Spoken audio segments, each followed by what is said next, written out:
Deus, fazendo uma análise minuciosa do contexto histórico de Israel, nós vamos observar que todos os momentos de escassez, de dificuldade, de servidão que Israel passou, se deu por um princípio de apostasia. Israel se apostatar da fé. E a apostasia se deu devido a um relaxamento espiritual. Anote no caderninho da sua fé. A pior coisa para um crente é quando ele fica acostumado com a graça, de forma que ele se acha já que tem todo o direito, tem toda uma intimidade. Porque a tendência é, quem se acha que já está acostumado, que já está normal, a tendência é perder o temor e a reverência. A tendência é perder o temor e a reverência. Israel, nos seus momentos de apostasia, se deu por já estar se achando no controle, está bem demais com Deus e fazer relaxadamente o culto, a obra ao Senhor, no tempo que queria e quando queria, esquecer-se, esfriar-se dos compromissos com Deus, das responsabilidades, e aí através dessa frieza, desses costumes, dessa tranquilidade, Israel foi dando brecha para o inimigo. Israel só se dava conta na história de Juízes da sua situação quando já estava num estado caótico de opressão do inimigo. Israel só se lembrava, e vale salientar que não era todos, só se lembrava na hora da dor. Se relaxar sobre as coisas de Deus é um perigo. Ficar acostumado e achar normal ser só uma rotina é um grande perigo. É importante que o temor e o tremor esteja em alta no coração do crente. Quando eu olho à luz da história de Israel, dos seus momentos de calamidade, e olho para a igreja, eu vou dizer brasileira, porque eu estou no Brasil, nos nossos dias de hoje, ela tem caminhado pelo mesmo caminho que Israel caminhou toda vez que entrou no fracasso e na opressão do inimigo. Israel, quando ela se achou tão íntima de Deus, ela não tinha mais reverência com o culto, com o sacrifício, com a oferta. Ela não tinha mais nenhuma reverência, porque ela se achava num grau de intimidade e de domínio com o seu Deus, a ponto de relaxadamente se comportar diante do seu Deus. E isso, por muitas vezes, levou Israel ao fracasso. Hoje não é diferente nos nossos dias. Nós encontramos um cristianismo que se acha tão íntimo do Senhor da igreja, que não se dirige a Ele mais, Senhor, meu Deus. Se dirige a Ele, você, tu. E isso revela a falta de reverência e respeito. Ninguém nunca vai ter um grau de intimidade com Deus para se referir a Ele sem o respeitar. Ninguém, nenhum homem na terra, ele vai ter um grau de intimidade com Deus para se referir a Ele sem o respeitar. A criação humana é feita à imagem de Deus, alma vivente, semelhança que se refere à atitude, comportamento. E a Escritura Sagrada, ela ensina acerca de hierarquia. Ela ensina acerca de reverenciar, respeitar a hierarquia. E nós aprendemos na antiguidade, embora está banalizado no nosso dia de hoje, nós aprendemos que um filho nunca poderia se dirigir ao pai: você, tu. Sim, pai, o senhor. Sim, mãe. E quando, algumas décadas atrás, um filho se dirigia dessa forma, revelava desrespeito e desonra. Mas infelizmente, da mesma forma que a humanidade tem se acostumado e se achado muito íntima de Deus, tem refletido no caráter da humanidade com família e sociedade. E toda vez que a sociedade se dirige dessa forma, se esquecendo do seu Senhor, a tendência é perecer. Na proporção que o sol vai se pondo, as trevas da noite vai avançando. Na proporção que o sol vai nascendo, as trevas da noite vai se retirando. Na proporção que a reverência, o temor, o tremor vai saindo e vai se banalizando, a presença real vai recuando e as trevas vai avançando.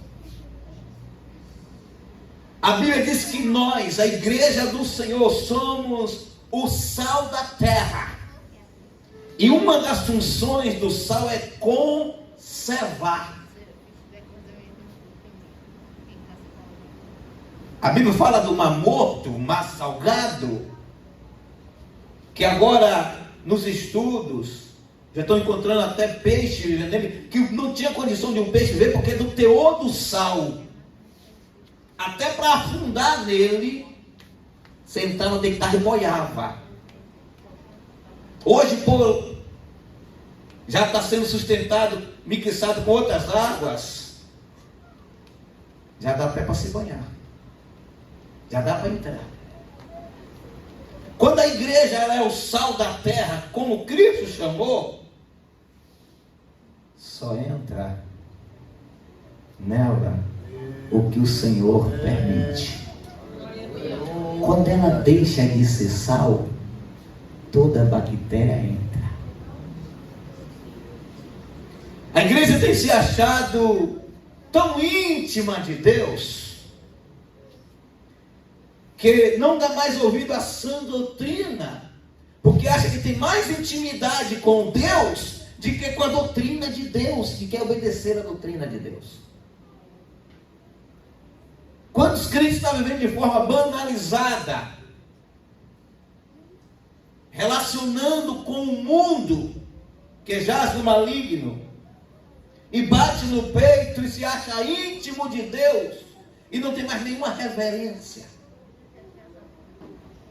Quantos pecam e passam anos achando normal e não confessa, porque não tem mais medo do inferno, não tem mais medo da punição, se acha íntimo de Deus.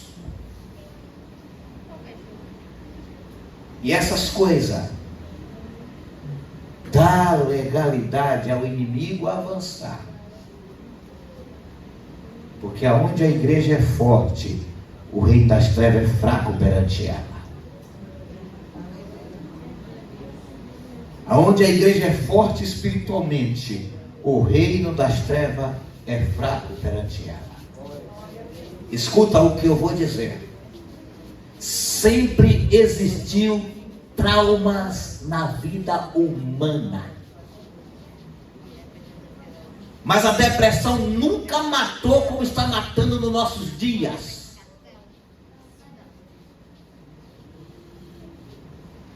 Porque algumas décadas atrás a luz se comportava como luz.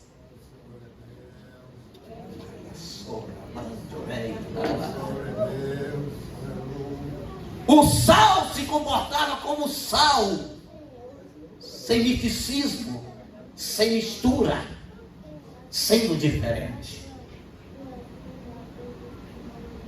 Algumas décadas dessas eu não ouvia falar de algum irmão dentro da igreja pensando em se suicidar ou que se suicidou. Porque o Senhor que sara é o Senhor da igreja, e Ele sara. Hoje,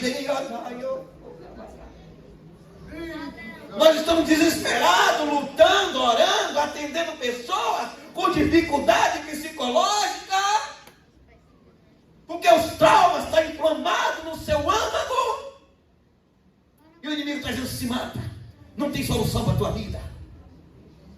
O que é que está faltando? Se o Senhor da igreja é médico por excelência, é o Senhor que sara. É o Senhor que, se o meu povo que se chama pelo meu nome orar, se humilhar, renunciar aos seus pecados, se arrepender dos seus maus caminhos, eu os ouvirei do céu. Aleluia,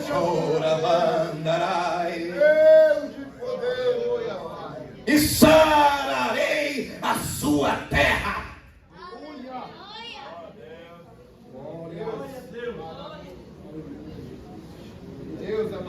Se tem presença de Deus com humilhação, arrependimento, renúncia, Ele sara, Ele liberta, Ele transforma.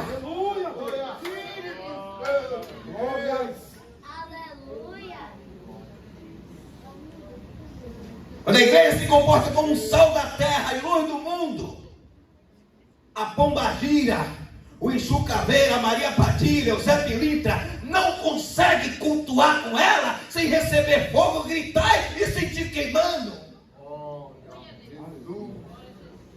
Mas se quiser ficar zangado, fique. Mas infelizmente nós estamos vivendo nos dias que espírito maligno está cultuando junto com a igreja, e muitos pensam até que é Deus.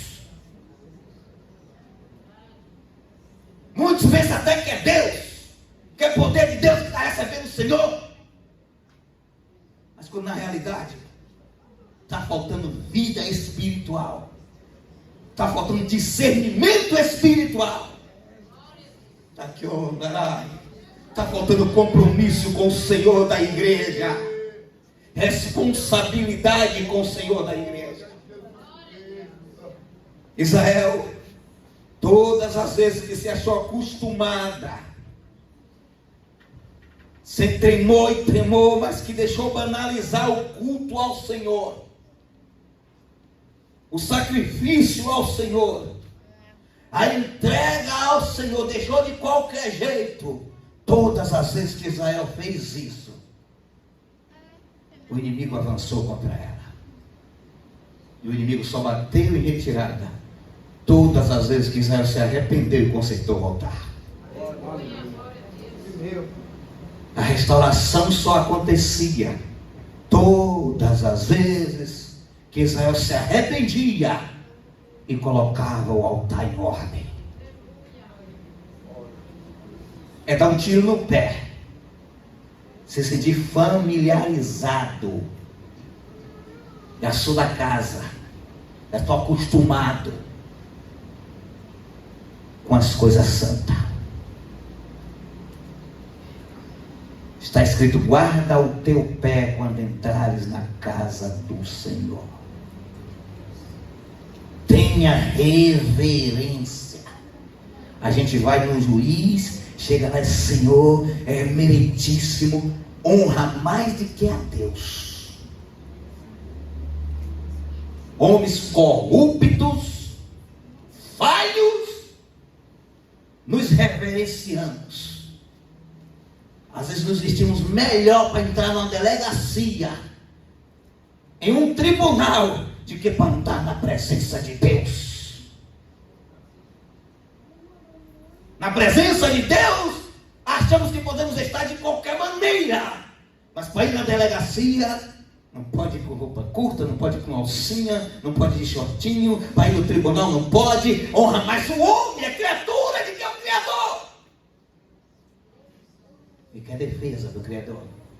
É porque você acha não, que Deus não é um Deus irado, porque Deus não é um Deus mau, e fica com a vida de qualquer maneira. Todas as vezes que Israel se sentiu familiarizada demais e bagunçou a casa do pai. Não ficou barato. A fatura chegou e ela não tinha saldo para pagar. Todas as vezes que Israel bagunçou a casa do pai, não ficou barato. A fatura chegou e ela não tinha saldo para pagar.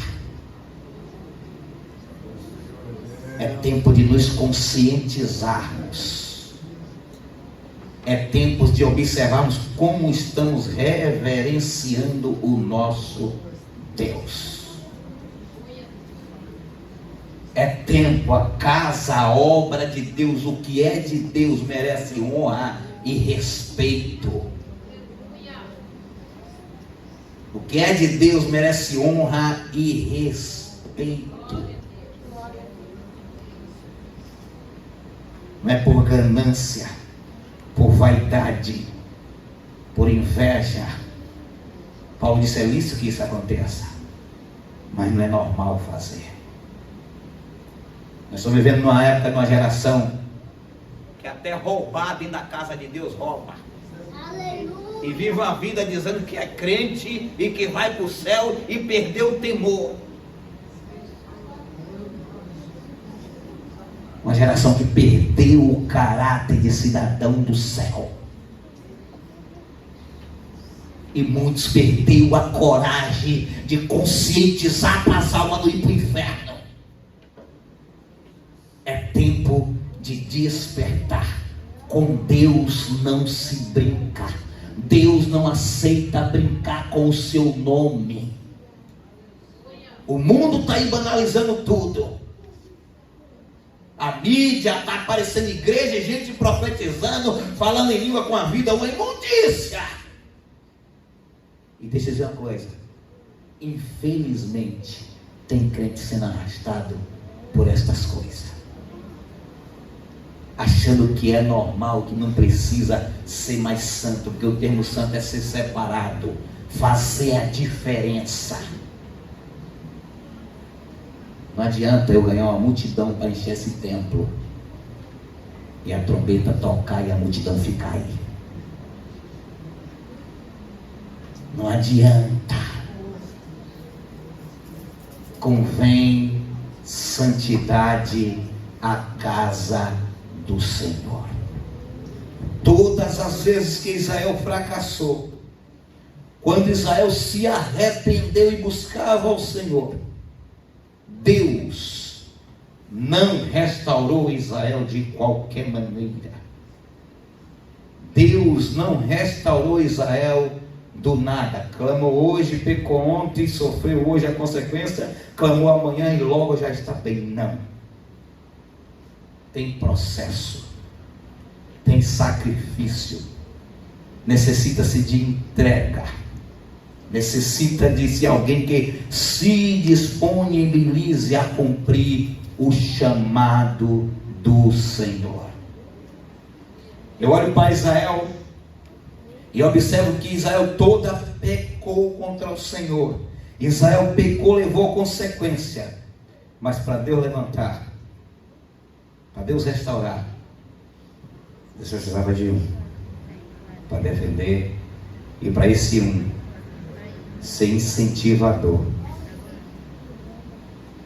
Ser incentivador. Como é que o pessoal chama hoje na mídia? Alguém que faz vídeo, que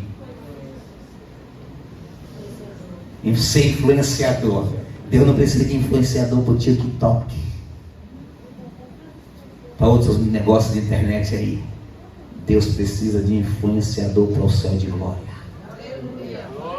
Alguém que influencie a geração humana a se voltar aos pés da cruz. E eu olho a luz da Escritura Sagrada, toda vez que Deus precisou de alguém para influenciar e trazer Israel de volta ao culto, trazer Israel de volta ao compromisso, trazer Israel de volta à reverência, Deus não contou com qualquer um. Deus não contou com qualquer um. Se você olhar à luz da história de Israel, Todas as vezes que Deus precisou de levantar alguém para trazer de volta a Israel a reverência, ao adorar, Deus procurou pessoas, primeiro, que tinha ocupação, porque Deus não tem compromisso com desocupado. Deus procurou pessoas que tinham ocupação. O texto ora lido vai nos dizer que Gideão estava ocupado malhando o trigo. Porque Deus procura, Fábio, quem tem ocupação. Porque Deus procura, igreja, quem tem ocupação. Porque quem tem ocupação revela que tem responsabilidade.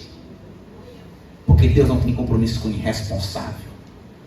Quem tem ocupação revela que tem responsabilidade. Deus não chamaria um irresponsável para a sua obra, para defender, para resgatar, para restaurar as almas à sua presença, porque pela sua irresponsabilidade daria legalidade ao inimigo e não cumpriria o propósito. Deus chama pessoas ocupadas porque Ele quer cumprir o propósito. Segundo ponto que eu vejo na vida de Gideão, Ele chama pessoas que tenham fé, que acreditam. Quando o anjo do Senhor falou com Gideão, o anjo do Senhor falou com Gideão e viu que Gideão viu valores, viu valor em Gideão. Qual foi o primeiro valor que o anjo do Senhor e que o Senhor viu em Gideão? Responsabilidade, compromisso. Como Sérgio, o anjo do Senhor viu isso, o Senhor viu isso? Observe que no momento de escassez, no momento que Israel plantava, o inimigo roubava. Gideão foi um filho que não cruzou os braços e deixou a sua família perecer de fome. Gideão foi o homem da casa que aceitou mudar de posição. Aceitou descer, mas não deixar sua família com fome. Por que Gideão aceitou descer, mudou de posição? Onde é que malha o trigo? Na eira, para bater e o vento levar a palha. Para bater e o vento levar a palha. O que foi que Gideão fez? Pegou o trigo e desceu. Pegou o trigo e desceu para o lagar, lugar de pisotear a uva. Segundo os historiadores, tipo uma caverna de pedra, escuro, com dificuldades. A quantidade de trigo para malhar tinha que ser pouca, mas ele foi. Mas ele foi. E Deus olhou e disse: ele não aceitou ver a família perecendo de fome. Ele não se entregou à vontade do inimigo. Ele resolveu lutar. Ele se levantou para lutar pela sua casa, pela sua família. Ele estava malhando trigo, porque ele resolveu lutar. Deus não tem compromisso com preguiçoso, com pessoas que se entregam, que por qualquer lutazinha desanima e se rende. Não deu certo aqui, se eu malhar o trigo aqui na eira, eles vão ver de longe, vão vir roubar. Eu não desisto, eu vou continuar, não vou parar, não vou descer, mas eu vou continuar. Não deu certo aqui, não vou, eu não vou ficar brigando com os outros, ninguém me defende, ninguém me ajuda, não, eu vou sozinho, mas eu vou lutar, não vou deixar minha família com fome. Ele não se entregou, e o anjo olhou e disse: tem valor. O Senhor olhou e disse: tem valor, é um desse que eu preciso para defender o meu povo, é um desse aí que eu preciso para defender o meu povo. Deus chamou, Ele revela a fé. Ele revelou que acreditava que Deus tirou o povo do Egito. Ele diz isso: o Senhor tirou-nos do Egito, e por que nos entregou? Ele está dizendo assim: eu acreditei o tempo inteiro na tua proteção, no teu operar, Senhor. Meus pais, meus avós ensinaram, os anciãos ensinaram isso, e eu acreditei, eu abracei. Aí Deus disse assim: não vou decepcionar a fé dele, não. Vou mostrar para ele que eu fiz, sim. Vou mostrar para ele que eu fiz. E Gideão ouviu o chamado do Senhor. E que foi a atitude que Gideão tomou como escolhido do Senhor. A atitude de oferecer uma oferta ao Senhor. De ofertar. Ele fez prova do Senhor. Se é o Senhor mesmo que está falando comigo, deixa eu te trazer um presente, uma oferta, fazer uma prova. E ele trouxe, levou ao Senhor. E a Bíblia diz que quando ele levou, Deus orientou a ele onde colocar. O que foi que Deus fez? Ele levou destinado a colocar a oferta que ele estava entregando em nenhum lugar. Ele disse: não, tem que ser na rocha, na penha. Porque se você oferta no lugar errado, o Senhor não recebe. Se você oferta no lugar errado, inverte a oferta. Eu estou entregando para o Senhor, mas Deus diz o lugar que é para entregar. E quando Deus manda colocar na rocha, na rocha. Na penha, a penha é rocha, é na rocha. Você tem que entregar no lugar certo. Não é só entregar de qualquer maneira. Se Deus mandou você colocar na penha, por que você vai colocar na areia? Por que você vai colocar num monte de barro? Coloca onde Deus mandou colocar. A Bíblia diz que Gideão obedeceu, obediência, e colocou, e o anjo estendeu o cajado, tocou e recebeu o sacrifício, a oferta de Gideão. Entregou o sacrifício. A Bíblia diz que Deus chamou Gideão, e Gideão foi cumprir o chamado que Deus mandou. Mas se você ver a história de Gideão, você vai ver que Gideão não cumpriu o chamado fazendo tudo como ele quis. Você vai ver Gideão dizendo assim: eu sou o menor da casa do meu pai, a minha família é a menor. Mas foi esse que Deus chamou. Deus podia procurar um sacerdote na época. Deus podia procurar um príncipe. Deus podia procurar alguém com conhecimento da Torá. Mas Deus chamou Gideão sem o conhecimento, se achando pequeno. Porque quem se acha grande faz como quer e como pensa que está certo. Quem se acha o sabidão desobedece à ordem de Deus. Quem se acha que sabe tudo sai da linhagem que Deus chamou e faz do seu jeito. E Deus não chamou Gideão porque ele achava que sabia tudo. Deus chamou Gideão porque viu o valor e obediência dele. Porque quem se acha que sabe demais vai fazer como quer e desobedece à ordenança de Deus e fracassa no chamado. E Deus não queria que Gideão fracassasse no chamado. E para não fracassar no chamado, Gideão precisava se submeter à vontade de Deus. Para não fracassar no chamado, Gideão precisava se submeter à vontade de Deus. Outro erro grave na vida de Israel e na vida de quem tem um chamado é quando começa a achar que sabe demais. Quando começa a confiar na sua própria sabedoria. Quando começa a confiar na sua capacidade, esquece de descer e de se sujeitar a Deus.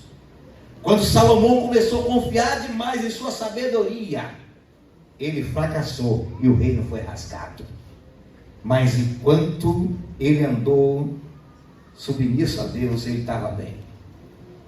Davi a todo tempo buscou ao Senhor e Deus guiou o seu reino. Teve seu momento de fragilidade? Teve. Mas mesmo na fragilidade, ele resolveu buscar o Senhor e Deus abençoava Davi, o orientava. Gideão diz: eu sou o menor da casa, minha família é a menor. Que Deus nos chama para fazer coisa grande quem se acha grande. Deus chama os que não são ninguém, não são nada, não se acham nada, para Ele investir, para Ele capacitar do jeito dele, para Ele orientar, para Ele dar sabedoria. E precisa o que é sério? Só se sujeitar a Deus. Não precisa ser o sabido para fazer, precisa só se sujeitar e deixar Ele orientar, deixar Ele guiar, e a coisa flui. Precisa só de se sujeitar ao Senhor. Observe que Gideão, ele juntou 32 mil pessoas para ir para a guerra com ele. E já estava autoconfiante. O Senhor chamou ele e disse: vem cá, faz uma correção aí. Se esse povo ganhar, vai dizer que Deus não ajuda ninguém no ego. O ego estava alto. Observe que era o ego. Dá uma olhada no texto, quando tinha 32, o que é que Deus disse? Mas eu ganhei com o meu braço. Ou baixa o ego, ou Deus não vai na batalha. Quando o ego está alto, Deus recua e diz: ó, pode baixar o negócio aí. Baixa o ego. Tu não é nada, se eu não for contigo, tu não é nada. Sem mim nada podeis fazer. Baixa o ego, desce do salto, quieto facho. Mas quando tu se acha pequeno, incapaz, que chora na madrugada, está nos pés do Senhor, Ele levanta como gigante e diz: tu vai vencer, é tu que tu vai tirar, tu vai resgatar, vai acontecer, porque eu vou contigo. Mas foi o ego. Quando Deus mandou corrigir, Deus estava tirando o ego. Dá uma olhada no texto.